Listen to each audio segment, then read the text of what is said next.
Greetings, ghouls and ghosts. Today we have some of the worst shit Cartoon Network have ever created. Well, yeah, it's true, but this was before that. I'm talking about Johnny Test. And that was a test, alright. Test of your sanity.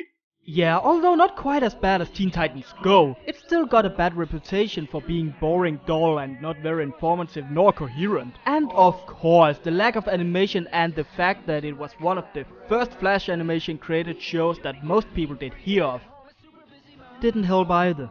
And the Halloween special is nothing special at all. It has the same problems as mentioned above. The title is even lame. Johnny Trick or Treat. Really? It's boring! And that's it. Goodbye.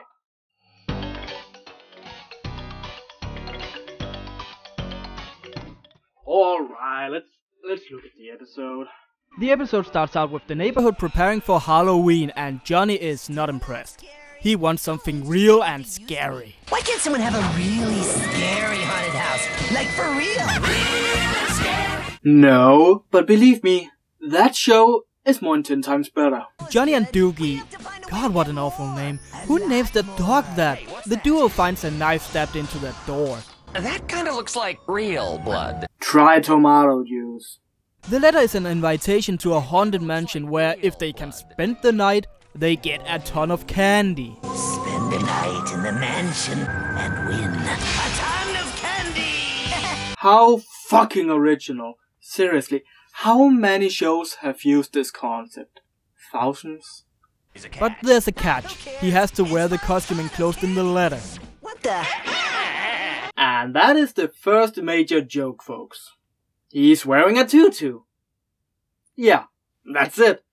Hey, Hulk Hogan, you're not alone anymore. Lovely to see you. You look positively effervescent. Yep. Meanwhile, Johnny is going to this mansion Manny told him is a... Thank you, Akbar. His sister's the only semi-highlight of the show is going to the super secret base Halloween party as Mr. Black and Mr. White. We're going to the costume party at the Institute, dressed up as Agents Black and White. I don't know if it's racist or not, but it's dumb nevertheless. On his way to the mansion, Johnny meets the actual Mr. Black and White, that is dressed up as Johnny's sisters. Wow. One lame joke to rule them all, huh? Seriously, what happened to dressing up as a ghost zombie or just something Halloween-like?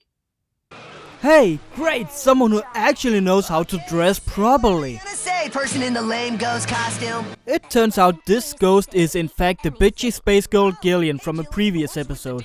She has to go trick-or-treating because her ma'am... But my mom said I should act like an Earth kid.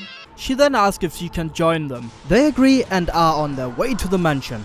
Here we see a shadowy figure who is behind all the tricks we are about to see, but who is the shadowy mysterious figure? It's Dark Vegan. Moving on. How do I know this name? Well, I do. Moving on.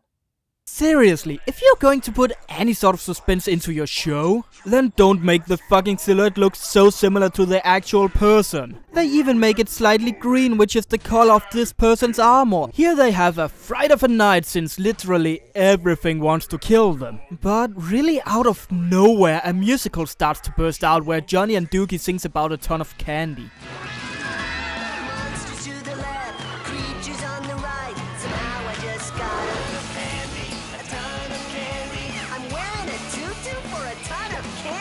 Wow. I mean, just wow.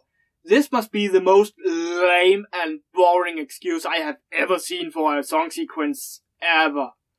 Breadwinners, go home. This is 10 times worse than you. And even less uninspired. How is that even possible? After that awful song is done, we then see the big reveal of the villain. Which was no big reveal since we saw him in the first scene. Seriously, even a minor would have figured this out. So, I believe they tested this out on trees. Even though they will probably get the same result. Trees aren't that stupid. It ends with Johnny and the rest moving on to the Halloween party where Johnny of course wins the first prize, which is... And this year's prize is a high-tech, awesome candy maker! Yeah, that is the big ending. And boy is it lame. Not only is this story boring, the spooky part's lame, it even shows the mysterious villain at the beginning, making the reveal non-existent. If I have to watch any more shows of this caliber, Angryween is going to be way too long. So, let's just check what the next episode is. No!